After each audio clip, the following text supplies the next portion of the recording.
Okay, దేవుడు నామానికి మహిమ కలుగును గాక. మనము కన్క్లూజన్ చాప్టర్ నేర్చుకుంటున్నాం. కొన్ని విషయాలు ఉన్నాయి ఇందులో మీకు అర్థం చేయించాను. కొన్ని ప్రశ్నలు జవాబులు ఉన్నాయి బైబిల్ సంబంధించినవి. సాధారణ వ్యతిరేకత ఉన్నట్లుగా కనిపించేటువంటి కొన్ని లేఖనాలు ఉంటాయి బైబిల్లో. మరి కాంట్రడిక్షన్స్ ఉన్నాయి కదా, ఈ కాంట్రడిక్షన్స్ ని ఎలా మనం ఫేస్ చేయాలి అనేది చాలా ప్రధానమైనటువంటి విషయం. ఓకే, సౌండ్ చేయకుండా వినండి.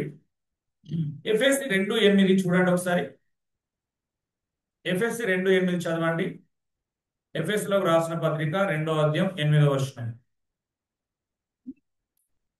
మీరు విశ్వాసం ద్వారా కృప చేతనే రక్షించబడి ఉన్నారు, ఇది క్రియల వలన కలిగినది కాదు అని ఉంది. చూడండి, యాకోబు 2:14 చదవండి ఇప్పుడు. నా సహోదరులారా, నా సహోదరులారా, క్రియలు లేనప్పుడు ఆ ఎవడైనా తనకి విశ్వాసం కలదని చెప్పిన యెడల ఏమి ప్రయోజనము? ఏమంటున్నాడు యాకోబు? ఏమో నా సహోదరులారా, క్రియలు లేనప్పుడు విశ్వాసం కలదని చెప్పిన ఎడల ఏమి ప్రయోజనం అంటున్నాడు. పౌలేమో మీరు కేవలం విశ్వాసం ద్వారా కృపచేతనే రక్షించబడి ఉన్నారు, అది క్రియల వల్ల కలిగినది కాదు అంటున్నాడు. ఎంత భయంకరమైనటువంటి వ్యతిరేకత చూడండి. పౌలుకు యాకోబుకు అసలు పడట్లేదు బైబిల్.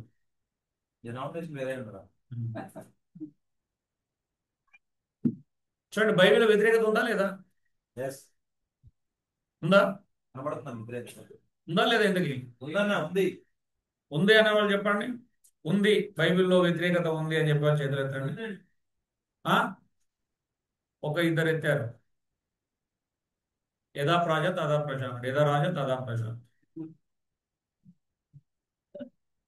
లేదు అన్న వాళ్ళు ఎంతమంది? చేతులు ఎత్తండి. అంటే మిగతా వాళ్ళంతా ఎడగాను. అసలు మిగతా వాళ్ళు ఎవరు? ఇంతకి మీరెవరు? మీ గ్రూప్ ఎవరికి చెందింది? అసలు ఏ గ్రూప్ ఇది? ఆల్ఖైదానా ఏదన్నా గ్రూప్ ఉందా మీకు?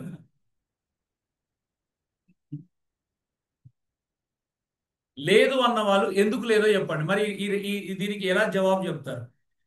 పౌలేమో విశ్వాసం ద్వారా కృప చేతనే రక్షించబడతారు, క్రియలు అవసరం లేదంటున్నాడు. యాకోబేమో క్రియలు లేకుండా ఎవడైనా, విశ్వాసం లేకుండా, క్రియలు లేకుండా విశ్వాసంతో ఎవడైనా రక్షింపగలుగుతాడు అని అంటున్నాడు. క్రియలు లేని విశ్వాసం మృతము అంటున్నాడు. ఇప్పుడు ఇందులో రెండిట్లో ఏది రైటు? ఒకవేళ రెండు రైట్ అయితే ఎలా చెప్తాం జవాబు?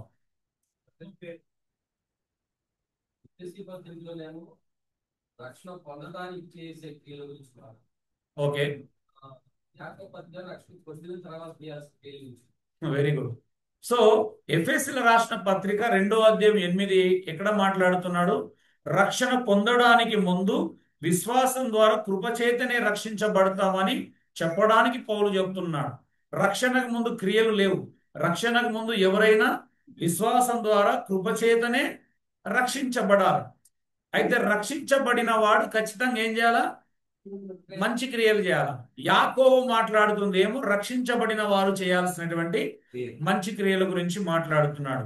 దానికి జవాబు కూడా ఇదే ఎఫెసు పత్రిక 2:10 మనం చూస్తాం కదా.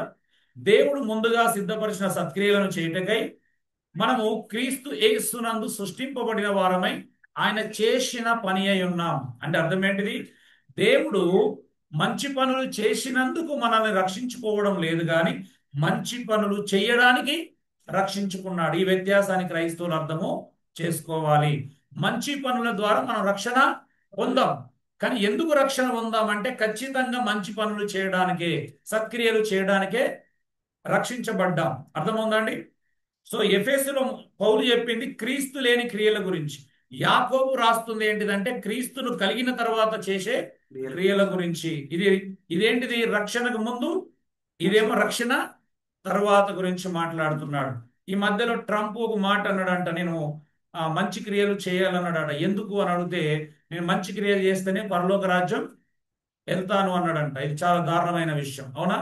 మంచి క్రియలు చేస్తే పరలోక రాజ్యం ఎవరు వెళ్ళరు. కేవలం విశ్వాసం ద్వారా కృపచేతనే రక్షించబడుతున్నారు. మంచి పనుల వల్ల రక్షణ కలగదు. ఒకవేళ మంచి పనుల వల్ల రక్షణ కలిగితే అర్థమే ఉండదు. ఎందుకంటే ఒక మానవుడు పరలోక రాజ్యానికి వెళ్ళేంత స్థాయి కలిగిన మంచి పనులు భూమి మీద ఏం లేవు. ఫస్ట్ ఏమి లేవు అని అన్ని కూడా లేవు, అన్ని చేయలేడు కూడా. అన్ని అసాధ్యమైన విషయాలు.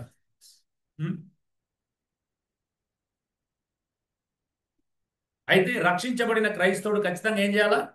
మంచి క్రియలు చేయాలి. సత్క్రియలు చేయాలి. చూడండి, ఆదికాండం 1:31, ఆదికాండం 6:6 చదవండి. ఆ చూడండి ఏమన్నాడు? దేవుడు తాను చేసిన సృష్టిని చూసినప్పుడు మంచిగా ఉన్నాడు అన్నాడు, మంచిగా నచ్చిందంట. అదే దేవుడు ఆరోగ్యం ఆదికాండం 6:6 ఏమంటున్నాడు? ఆ ఏంటిదంట? అక్కడేమో అంత బాగుంది అన్నాడు, ఇక్కడేమో అనవసరంగా చేసినా నొచ్చుకుంటున్నాడు అంట. అదేంటి ఇంత కన్ఫ్యూజన్ ఉంటుంది కదా బైబిల్ చదివితే? ఏది నమ్మాలి ఇప్పుడు రేట్లో? ఏది కరెక్ట్? రెండు కరెక్టేనా? ఎట్లా కరెక్ట్ రెండు?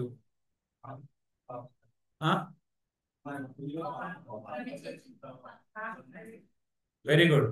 ఆదికాండం 1:31 ప్రభు చెబుతుంది, పాపానికి ముందు ప్రపంచంలో ఏ మానవుడు పాపం చేయడానికి ముందు అంత బాగానే ఉంది. ఎప్పుడు చెడిపోయింది? పాపం చేసిన తర్వాత. చిన్న లైన్ అండి. పాపము తర్వాత ఆయన బాధపడ్డాడు, ప్రజల యొక్క స్థితిగతులను చూసి, వారి యొక్క పాపాన్ని చూసి బాధపడ్డట్టుగా మనం చూస్తా ఉన్నాం. యాకోబు 1:13. యాకోబు 1:13.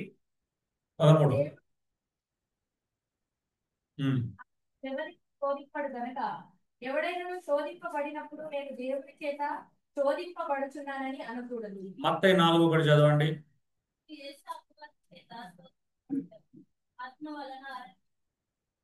ఆత్మ వలన అరణ్యమునకు కొనిపోబడను. కాంట్రడిక్షన్ ఉంది రెండిట్లో లేదా? ఎలా లేదు?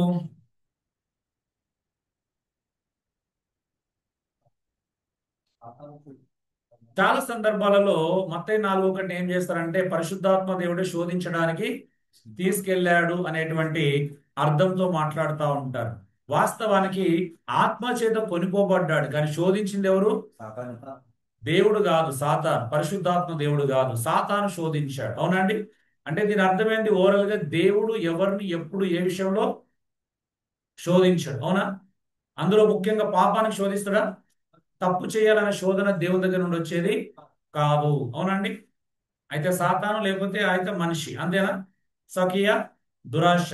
సో దేవుడు ఎప్పుడు కూడా ఎవరిని శోధించడు. దేవా నన్ను ఎందుకు శోధిస్తున్నావు అని అడగకూడదు. అవునా? అంతేనా? దేవుడు శోధించడు. దేవుడు మన హృదయాలను పరిశోధించడం వేరు, శోధించడం వేరు. శోధన అనేది టెంప్టేషన్ సంబంధించింది కదా. దేవుడిని టెంప్ట్ చేయడు పాపం చేయడానికి, లేకపోతే మరొక దానికి. చూడండి మరొక వచనం, యోహాను 3:16. ఏంటిదంటే దేవుడు లోకమును ఎంతో ప్రేమించాడంట. 1 యోహాను 2:15. నో తర్వాత వచనం.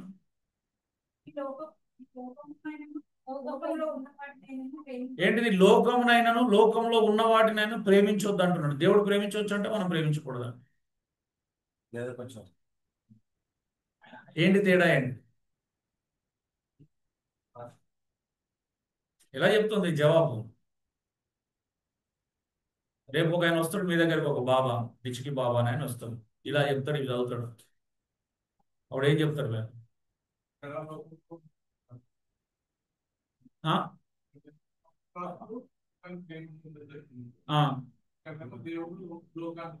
అదే అడుగుతున్నా నేను కూడా.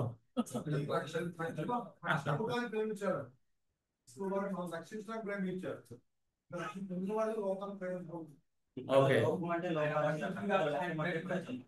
నేను ప్రశ్న అడిగాను. ఇక్కడ దేవుడు లోకాన్ని ప్రేమించాడు, మనలో ప్రేమించొద్దు అంటున్నాడు అని అడిగాను నేను. అంటే దేవుడు లోకంలో చెడుతనం ఉంటే ప్రేమించవచ్చా? అదే అలా చెప్తున్నాడు అక్కడ. మరి కామెడీ గురించి అక్కడే పాపాన్ని ప్రేమించుకో. అక్కడ పాపం గురించి ఉందా?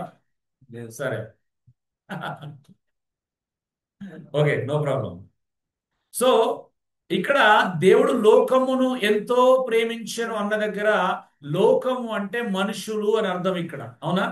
దేవుడు లోకమును ఎంతో ప్రేమించను అనే దగ్గర మనుషులను ప్రేమించాడంట. దేవుడు మనుషులను ప్రేమించి తను ఒక్కగానొక్క కుమారుడైనటువంటి క్రీస్తును ఇచ్చాడంట. ఆ క్రీస్తు యందు ఎవరైతే విశ్వాసం ఉంచుతారో వారు నశింపక నిత్య జీవం పొందినట్లు యేసు క్రీస్తును దేవుడు అనుగ్రహించాడు. అక్కడ లోకం అంటే మనుషులు. మొదటి యోహాను 2:16లో ప్రభు యోహాను చెప్తుంది ఏంటంటే లోకం అంటే మనుషులను ప్రేమించొద్దు అని చెప్పట్లే ఆయన. లోకం అంటే అక్కడ ఏమని చెప్తున్నాడు, అక్కడ అక్కడ లోకం అంటే మనుషులు కాదు, ఇక్కడ లోకం అంటే మనుషులు. అవునా? దేవుడు నిన్ను వల్ల నీ పొరుగువాన్ని ప్రేమించాలి, మనుషులను ప్రేమించాలని చెప్పినాడు, మళ్ళీ మనుషులను ప్రేమించొద్దని ఎందుకు చెప్తాడు? లోక మొదటి యోహాను 2:15లో చెప్తుంది ఏంటిది? లోకమును ప్రేమించడం అంటే లోక సంబంధమైనవి ప్రేమించకూడదని, అంటే ఆశలు పుట్టించే వాటిని ప్రేమించకూడదని. శరీరం యొక్క ఆశను కదా, నేత్రాల కనులతో ఉండేటువంటి ఆకర్షణలను, జీవపు డమ్మాన్ని ప్రేరేపించే వాటిని, హృదయంలో పుట్టించే వాటిని ప్రేమించకూడదని. అక్కడ మనుషులను ప్రేమించొద్దని యోహాను చెప్పట్లేదు. ఇంకా గట్టిగా చెప్తే యోహాను పత్రిక అంతా కూడా ఇతరులను బాగా ప్రేమించాలనే విషయమే చెబుతుంది. ముఖ్యంగా సంఘంలో ఉన్నటువంటి వారిని ఎక్కువగా ప్రేమించాలని చెబుతుంటారు.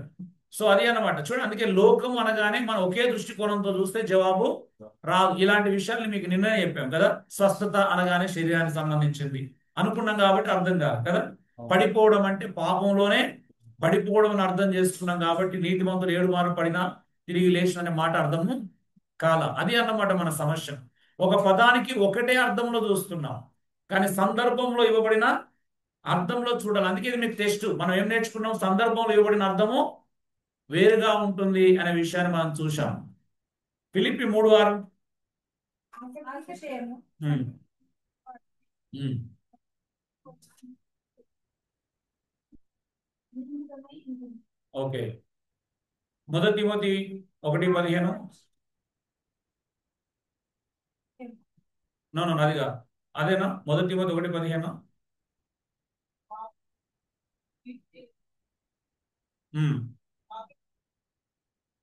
2 తిమోతి 1:15 చదవండి ఒకసారి, క్షమించాలా.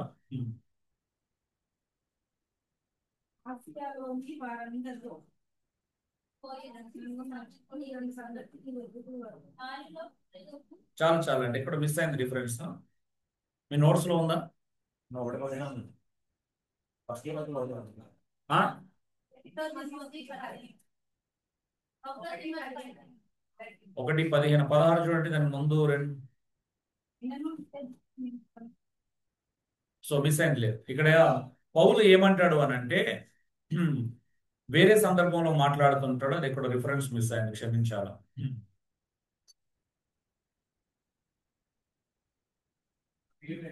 ఆ?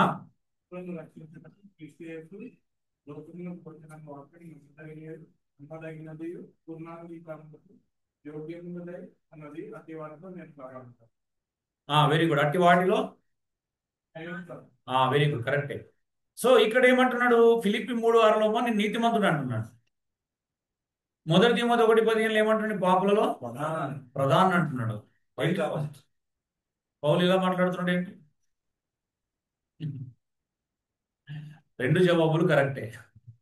ఒకటేమో ఫిలిప్పి 3:6లో మాట్లాడుతున్నప్పుడు పౌలు రక్షించబడక ముందు ధర్మశాస్త్రం ప్రకారం నేను అనింద్యుడను నీతిమంతుడను అంటున్నాడు.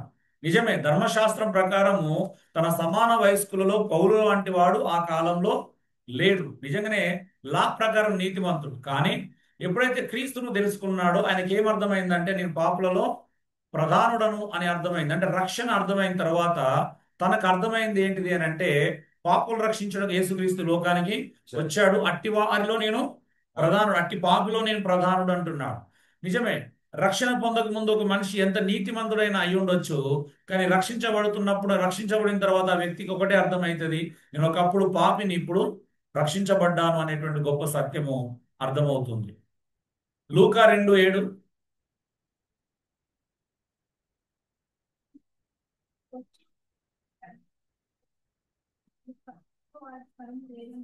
చాలు. కొలస్సీ 1:16-17. ఇష్టమైనవి గాను అదృశ్యమైనవి గాని అవి సింహాసనములైనను ప్రభుత్వములైనను ప్రధానులైనను అధికారములైనను సర్వము ఆయన యందు సృజింపబడింది. సర్వమును ఆయన ద్వారా ఆయనను బట్టి సృజింపబడింది. ఆయన అన్నిటికంటే ముందుగా ఉన్నవాడు, ఆయనే సమస్తమునకు ఆధారభూతుడు. చూడండి, ఇక్కడేమో అన్నిటికంటే ముందున్నవాడు ఆయనే సమస్తానికి ఆధారభూతుడు ఆయనే అంటున్నాడు. అక్కడేమో సత్రంలో కూడా అక్కడేమో స్థలం లేదు. స్థలం లేనమ్మని ఒక దగ్గర పడుకోబెట్టిరని చెప్తున్నాడు. ఇప్పుడు ఇలాంటివి మీకు ఎందుకు చెప్తున్నానంటే మన చుట్టూ ఉన్నటువంటి ఇప్పుడు కొత్త ప్రపంచం తయారై ఏం చేస్తుంది, మనల్ని కన్ఫ్యూజ్ చేయడానికి బైబిల్లో ఉన్న యేసుక్రీస్తు జన్మను తప్పుపట్టడానికి ప్రయత్నము చేస్తా ఉంది. అవునా? 2000 సంవత్సరాల క్రితమే వచ్చాడు, కానీ వచ్చిన పర్పస్ ఎవరు గుర్తించట్లేదన్నమాట. చూడండి, అక్కడేమో మొదటి సంతానం అని చెప్పబడింది, ఇక్కడేమో తల్లిదండ్రి లేనివాడు అని చెప్తున్నాడు. అవునా? రెండు రేటే. అవునా? అక్కడ చెప్తుంది ఏంటి, శరీరధారికి వచ్చినటువంటి విషయం మాట్లాడుతున్నాడు. వాస్తవానికి యేసుప్రభుకి ఎవరు లేరు, తల్లిదండ్రులు లేరు వాస్తవానికి, కానీ శరీరాన్ని ధరించుకోవడం ద్వారా ఆయన అక్కడ అలా పిలువబడుతున్నాడు.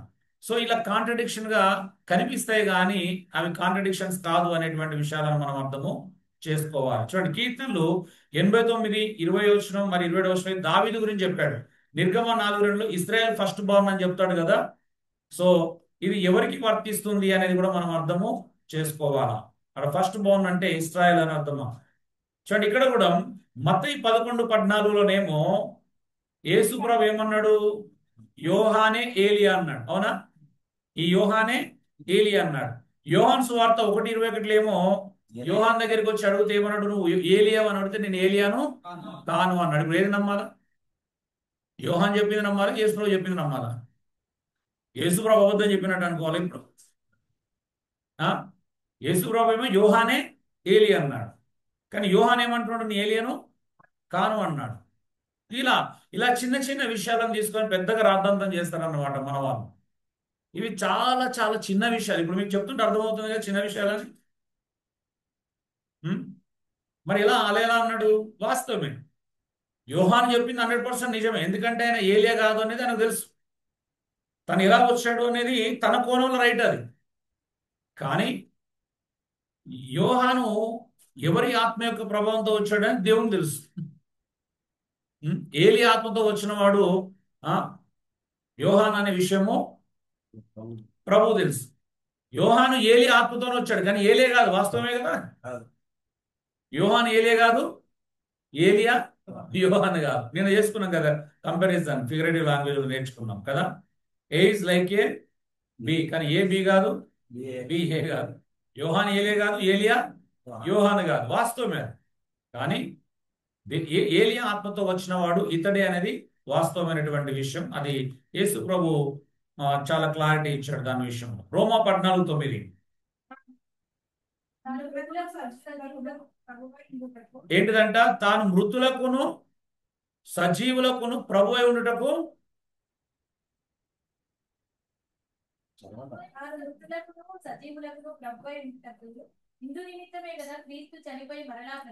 ఏంటిదంట, ఆయన మృతులకు సజీవులకు అంటే బ్రతికిన వాళ్లకు చచ్చిన వాళ్ళ కోసం ప్రభు అయి ఉండుటకే మరణించి తిరిగి లేచాడని చెప్తున్నాడు. మార్కు 12:26-27 చదవండి. సంగతి మోషే గ్రంథమందరి మొదలు వచ్చిన భాగంలో మీరు చదవలేదా? ఆ భాగంలో దేవుడు నేను అబ్రహాము దేవుడను, ఇస్సాకు దేవుడను, యాకోబు దేవుడనని అతనితో చెప్పాను. ఆయన సజీవుల దేవుడు గాని మృతుల దేవుడు కాడు. అదేంటండి, ఇక్కడ ఏమో ఆయన సజీవులకు దేవుడే మృతులకు దేవుడే అంటున్నాడు. అక్కడేమో ఆయన సజీవులకే దేవుడు కానీ మృతులకు దేవుడు కాదు అన్నాడు. వ్యతిరేకత ఉందా లేదా? ద్వంద్వ వైఖరి ఉన్నట్టు అనిపిస్తుంది కదా బైబిల్ అంతట్లో. సో మార్క్స్ వార్త 12:26-27లో చెప్పింది రైట్ ఆన్సర్. ఏంటిది? నిజమైన సజీవులకే దేవుడు కానీ మృతులకు దేవుడు కాదు. ఇంతకుముందు గ్రామటికల్ ప్రిన్సిపల్లో నేర్చుకొని ఉంటారు. అవునా? గ్రామర్ ప్రభు వాడుకొని చెప్తున్నాడు. నిజమే, ఆయన మృతులకే దేవుడు కాదు, సజీవులకే దేవుడు. అంటే అబ్రహాం, ఇస్సాకు, యాకోబులు వాస్తవానికి చనిపోయారు. దాని అర్థం ఏంటిది? వాళ్ళు మరలా లేస్తారు అని అర్థంతో చూస్తున్నాం. అంటే వాళ్ళు దేవుడు, అందుకే నేను ఒకప్పుడు అబ్రహాముకు దేవునిగా ఉన్నాను, ఇస్సాకు దేవునిగా ఉన్నాను, యాకోబుకి దేవునిగా ఉన్నాను అని చెప్పట్లే. ఏమంటున్నాడు? స్టిల్ అని చెప్తున్నాడు. ఇప్పటికీ నేను అబ్రహాం దేవుడని, ఇస్సాకు దేవుడని, యాకోబు దేవుడని అంటున్నాడు. అంటే అర్థం ఏంటిది? వాళ్ళు చనిపోయినా మళ్ళా బ్రతుకుతారు అనేటువంటి అర్థవంతమైనటువంటి విషయంతో చెప్తున్నాడు. అంటే వాళ్ళు ఇంకా బ్రతికే ఉన్నారు ఎవరి దృష్టిలో? దేవుని దృష్టిలో. అవునా? కరెక్ట్. అంటే వాళ్ళు సజీవులకు దేవుడు అనేది ఎంత వాస్తవమో ఇక్కడ మాట్లాడుతుంది ఏంటి అంటే క్రీస్తునందు మృతుల గురించి మాట్లాడుతున్నాడు. అంటే యేసుక్రీస్తు మరణించి తిరిగి లేచాడు. ఎందుకంట క్రీస్తునందు మృతి నొందిన మృతులకు దేవుడుగా ఉండటానికి, బ్రతికి ఉండి విశ్వసించిన వారికి దేవుడుగా ఉండటానికి. ఒకసారి మొదటి తెస్సలోనికి 5:10 చదవండి, మీకు అర్థమవుతుంది. ఒకసారి క్షమించండి, ఒక నిమిషం. చూడండి, ఈ మాట అర్థమైంది కదా. క్రీస్తునందు మృతులు, అక్కడ కూడా ఏంటిది, విశ్వసించిన వారి మృతుల గురించే మాట్లాడంటే వాళ్ళు బ్రతికి ఉన్నారు. ఇక్కడ కూడా క్రీస్తునందు మృతులు అంటే అర్థం ఏంటిది, మరలా తిరిగి లేస్తారు, అంటే బ్రతికింపబడతారు. అవునా? అట్లాంటి అర్థం ఏంటి, ఇప్పుడు సజీవులకే దేవుడు అంటే వీళ్ళు మళ్ళీ లేస్తారు అనేటువంటి ఒక అత్యద్భుతమైన సత్యాన్ని ఇక్కడ చూస్తున్నాం. ఇప్పుడు చదవండి, మొదటి తెస్సలోనికి 5:10.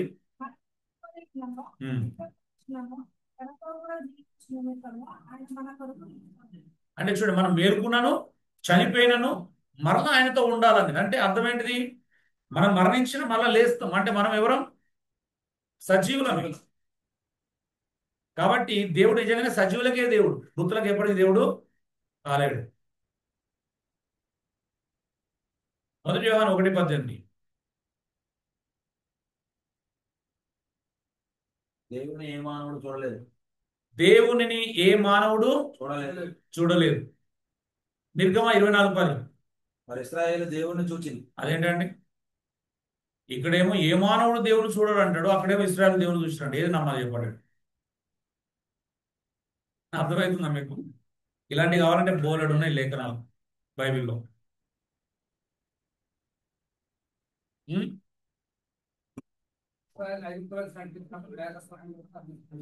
అదే ఎలా చూశారు, ఇక్కడ ఇక్కడ ఎలా చూశారని అడగట్లేదు. ప్రశ్న ఏంటిది, ఇక్కడ ఎవడు చూడలేడు అన్నాడు, ఇక్కడేమో చూశారని చెప్తున్నారు. కాంట్రడిక్షన్ ఉందా లేదా?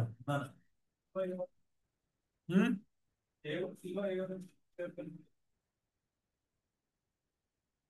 దేవుడు సిలువ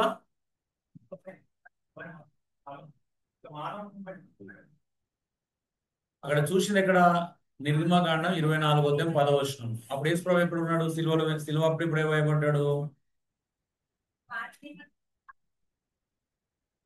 అవునా? ఎలా కనిపిస్తారా? సో నిజానికి రెండు సరైనటువంటి జవాబులే.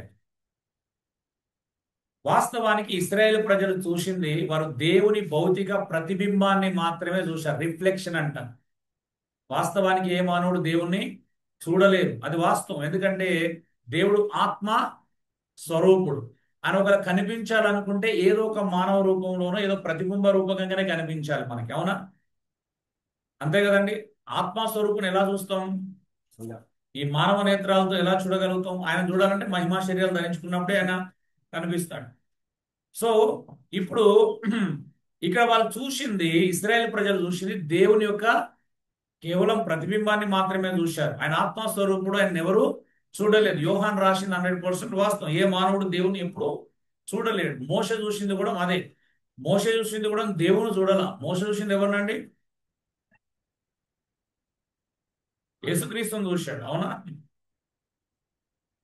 ఓకే.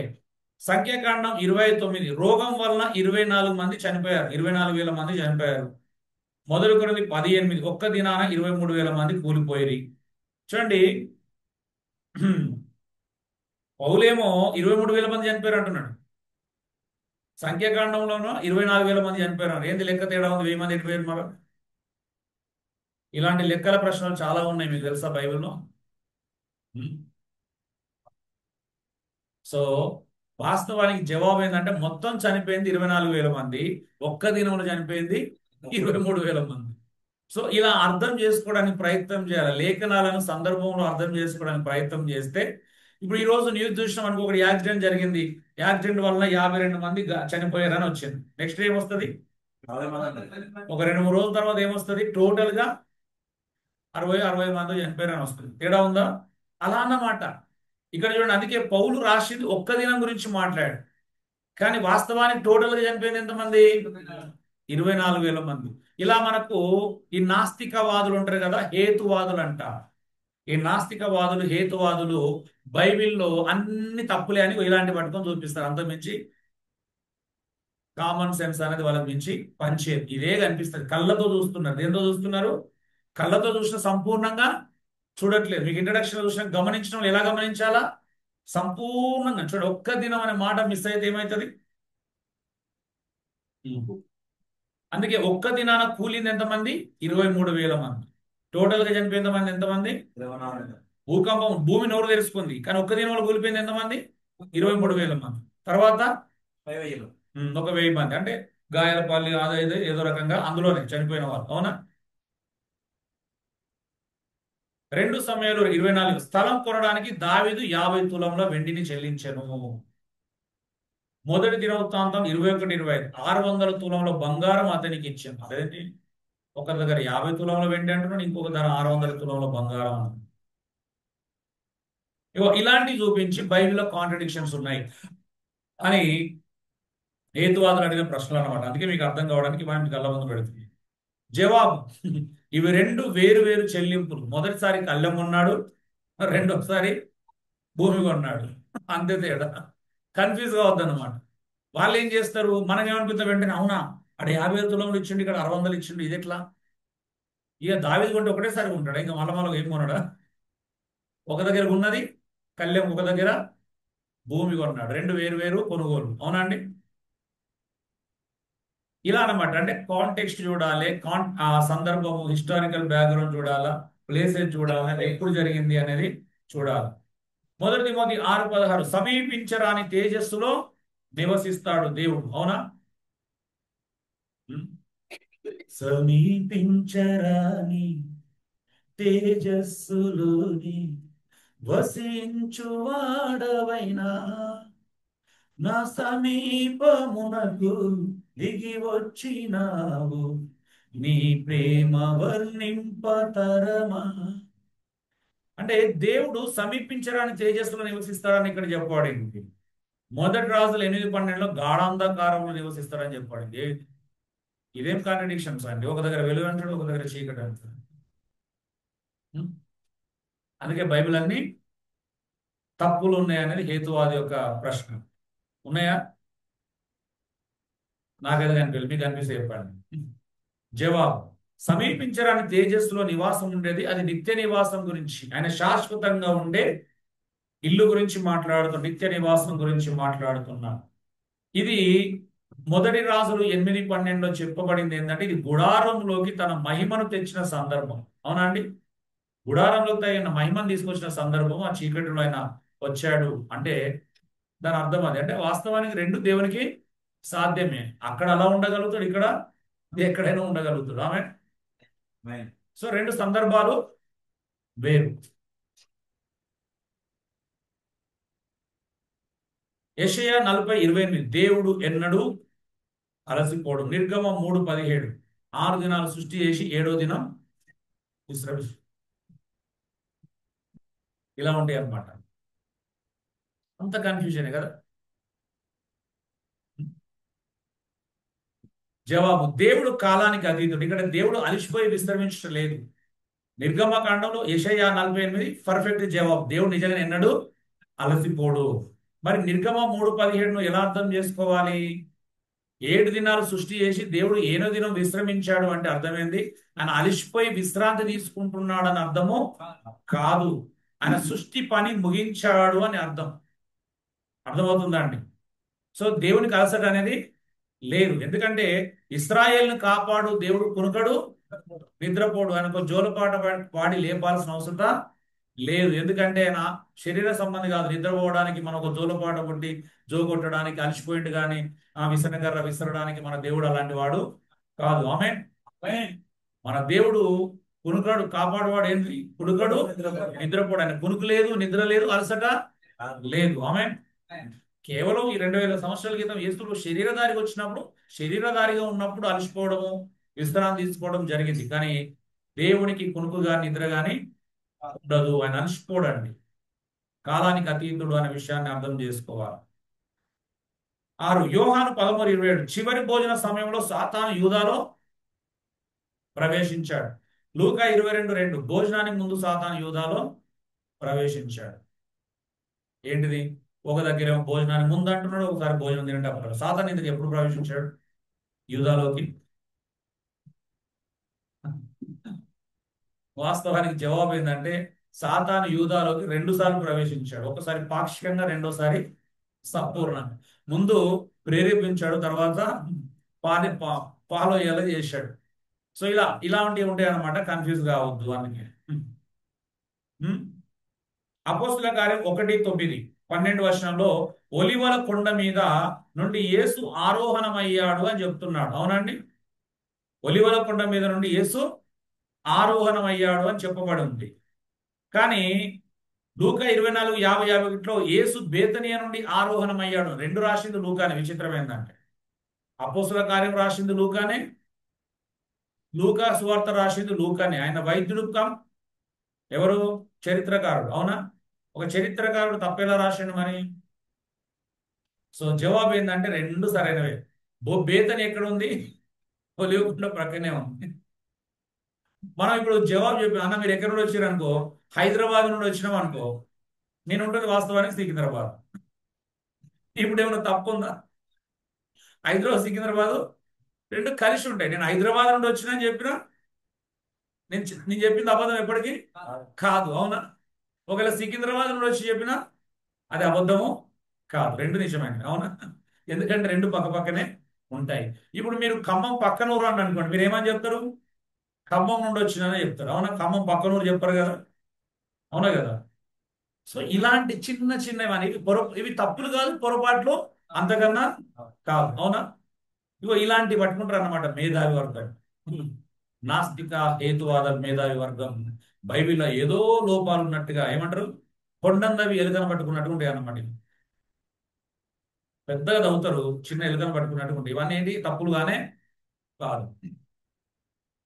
అయినా బేతనీయులో దేవుడు వాళ్ళని ఆశీర్వదించి ఒలివల కొండ మీదకి వెళ్ళి ఆరోహణం అయ్యాడు. అవునా? ఉదాహరణ హైదరాబాద్ సికింద్రాబాద్. ఇప్పుడు వరంగల్ నుండి వచ్చిన వాళ్ళు ఎవరన్నా వస్తే ఏమని చెప్తారంటే, వాళ్ళు ఒకవేళ హన్మకొండ అయినా కాజీపేట అయినా మీద ఎవరు అంటే ఏమంటారు? వరంగల్ అని చెప్తుంది. అంటే వెల్ నోన్ పేరు ఏదైతే ఉంటుందో అదే చెప్తారు. అవునా? హన్మకొండ కాజీపేట అంటే కన్ఫ్యూజ్ అవుతారని వరంగల్ అని చెప్తారు ఎవరైనా, అంతే కదా.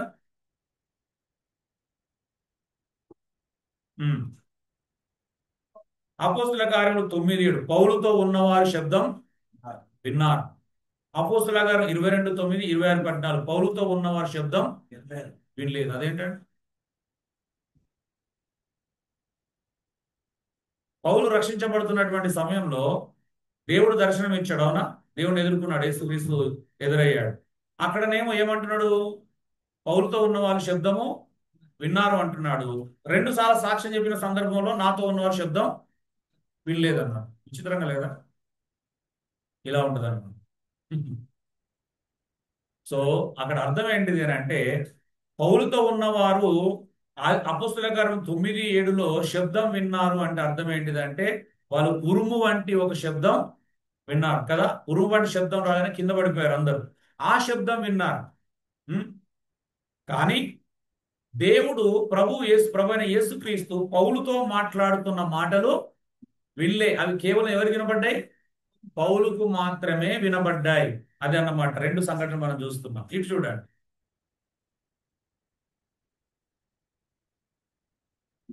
మొదటి రాజులు 6వ అధ్యాయం.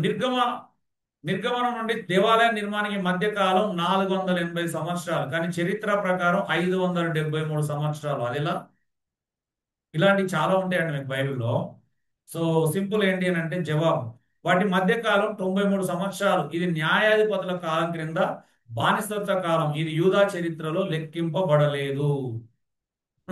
న్యాయాధిపతుల కాలంలో ఇశ్రాయేల్ ప్రజలు ఏంటంటే బానిసత్వం క్రింద ఉన్నారు. ఈ 93 సంవత్సరాలు అందుకే లెక్కించలేదు. Simple logic. మొదటి సమయంలో 6:19లో మందసం తెరిచి చూసినందుకు 50,070 మందిని దేవుడు మొత్తాడు మందసం దగ్గరికి వెళ్ళినందుకు. చరిత్రకారుడైన ఎస్బిఎస్ ప్రకారం 70 మంది. ఎలా? అదేంటంటే అక్కడ 50,070 మంది ఇసబిఎస్ ఆయన పేరు, ఇక్కడ 70 మంది. సో చరిత్రకారులు ఏమంటున్నారు అంటే బహుశా రెండు నిజమై ఉండవచ్చు. ఒకటి, సంఘటన సమయంలో ఫలితంగా 50,000 మంది, సంఘటన స్థలంలో చనిపోయింది 70 మంది, కానీ దాని ఫలితంగా చనిపోయింది 50,000 మంది. ఇలాంటి చిన్న చిన్న విషయాలే బైబిల్లో మనకు కాంట్రడిక్షన్ లాగా కనిపిస్తాయి. లూకా 18వ అధ్యాయం 35-43 సమీపించినప్పుడు ఒక గుడ్డివాణ్ణి, మార్కు 10:46-50 వెడిపోనప్పుడు ఒకరిని, మత్తయి 20:29-34 ఎరికోకు కొంత దూరంలో ఇద్దరిని బాగు చేశాడని ఒక హీలింగ్ హిస్టరీలో మనం చూస్తాం సువార్తలలో. అయితే చాలా మంది ఇవేమనుకుంటారంటే వేరు వేరు సంఘటనలు, ఇవి ఒకటే సంఘటన అనుకుంటేది పొరపాటు. అవునా? ఈ 3 వేరు వేరు సంఘటనలు 3 వేరు వేరు సందర్భాల్లో యేసు ప్రభు 3 వేరు వేరు వ్యక్తులను స్వస్థపరిచాడు అన్నమాట. ఒక్కటే అనుకున్నప్పుడు ఇదేమవుతుంది? కాంట్రడిక్షన్ అవుతుంది. అక్కడేమో ఆ ఒక ప్రాంతము, ఇక్కడ మరొక ప్రాంతము. అవునా? సో ఇది అన్నమాట. ఒకసారి ఏం చేయాలి?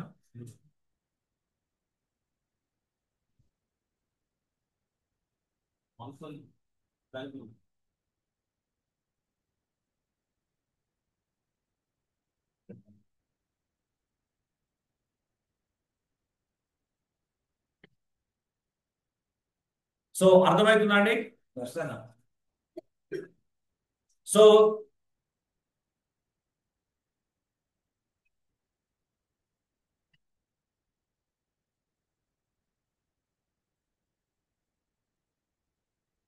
దేవుని మహోన్నతమైన కృపను బట్టి మనం ఇప్పటి వరకు మీకు ఇవ్వబడినటువంటి నోట్స్ లో మ్యాక్సిమం కవర్ చేశాం. ఒక ఉపమానాలు మీకు బ్యాలెన్స్ ఉంది. అది కూడా లంచ్ డిన్నర్ బ్రేక్ అయిపోయిన వెంటనే ఎగ్జాక్ట్ కూర్చోవాలి. 8 to 10, 7:30 లోపు మీకు డిన్నర్ అయిపోతుంది. 5 నిమిషాల ముందే కూర్చోవడానికి ప్రయత్నము చేయండి. కూర్చోవాలి, ఇంకా ప్రయత్నం ఏం లేదు. చాలా ఇంపార్టెంట్. ఉపమానాలు మీరు విన్నప్పుడు చాలా ఎంజాయ్ చేస్తారు. చాలా అర్థవంతంగా మేము నేర్పించడానికి మేము ప్రయత్నం చేస్తాం. సో ఇది అండి, ఇప్పటి వరకు మనం అబ్జర్వేషన్ చూసాం, ఇంటర్ప్రిటేషన్ చూసాం, అలాగే అప్లికేషన్ చూసాం, అలాగే బైబిల్లో కొన్ని కాంట్రడిక్షన్స్ గా కనిపించే లేఖనాలను కూడా మనకు చూపించడం జరిగింది. దయచేసి మాట్లాడకండి అయ్యా. సో ఓకేనా? ఏమైనా డౌట్స్ ఉన్నాయా?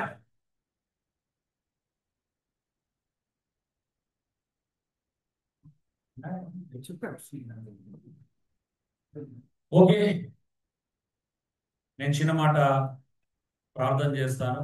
ఆ తర్వాత మనం అందరము దేవునితో అందరం సంభాషించడం. ఈ సమయంలో దేవునితో అందరము మాట్లాడదాం. Thank you lord, thank you Jesus. ప్రభా, మీరు మాకు ఎంతగానో కృప చూపించారు. మీ మహోన్నతమైనటువంటి కృపను బట్టి మీకు వందనాలు చెల్లిస్తున్నాం. ఇంత మంచి అవకాశాన్ని ప్రభా మీరు మాకు అనుగ్రహించినందుకు మీకు లెక్కలేని స్తోత్రాలు చెల్లిస్తున్నాం. ఎక్కడెక్కడో ఉన్న మమ్మల్ని అందరినీ ప్రేమించి ప్రభా కనికరించి ప్రభా విస్తృతమైనటువంటి కృపను మాకు అనుగ్రహింపజేసి దయ చూపించి ప్రభా ఇంత దూరం తోడుకొని వచ్చారు. 3 దినాలు రాత్రులు పగలు ప్రభా మేము గడపడానికి, విశ్రాంతి తీసుకోవడానికి, క్లాసులు వినడానికి, బోధించడానికి మీరు మాకు ఎంతగానో కృప చూపించారు. మీరు మాకు ఇచ్చినటువంటి ప్రెమిసెస్ను బట్టి ప్రభా, వాతావరణాన్ని బట్టి ప్రభా, మాకు ఇచ్చినటువంటి అనుకూలతలను బట్టి ప్రభా, వనరులను బట్టి, ప్రతి ఒక్క అవకాశాన్ని బట్టి మీకు స్తోత్రాలు చెల్లిస్తా ఉన్నాం ప్రభా. ఎన్నో గొప్ప గొప్ప విషయాలు మేము అనుభవిస్తా ఉన్నాం ప్రభా. ఎన్నో అద్భుతాలను చూస్తా ఉన్నాం. ఈ మంచి కృపను బట్టి మీ అందరిని బట్టి ప్రభు, మీరందరిని బట్టి మీకు స్తోత్రాలు చెల్లిస్తా ఉన్నాం. మహోన్నతుడా, ఇలాంటి అవకాశాలు మరిన్ని మా జీవితంలో మేము అనుగ్రహింపచేస్తారని నమ్ముతున్నాం ప్రభు. అటు కృపలో మమ్మల్ని విస్తరింపచేయమని వేడుకుంటున్నాం. దయచేసి అందరూ అలాగే ఉండండి, ప్రార్థించండి, ప్రార్థన పూర్వకంగా ముందుకెళ్దాం. ఎందుకంటే మనం కేవలం వినడం కాదు, ఈ రోజు ఒక అప్లికేషన్ తీసుకొని ఒక కమిట్మెంట్తో, ఒక నిబద్ధతతో, ఒక నిర్ణయంతో మనం ముందుకెళ్దాం. ఈ సమయంలో మరి ప్రవీణన్న, ప్రసన్న వదిన మనల్ని మరి ప్రార్థనలో నడిపిస్తారు. ఇంతకాలం ఈ 3 రోజులు మరి విన్నది మన అందరి జీవితంలో ఫలింప చేయబడినట్లుగా వాళ్ళు మనల్ని ప్రార్థన ద్వారా ప్రోత్సహిస్తారు, మనల్ని ప్రేరేపిస్తారు, పాట ద్వారా, ప్రార్థన ద్వారా.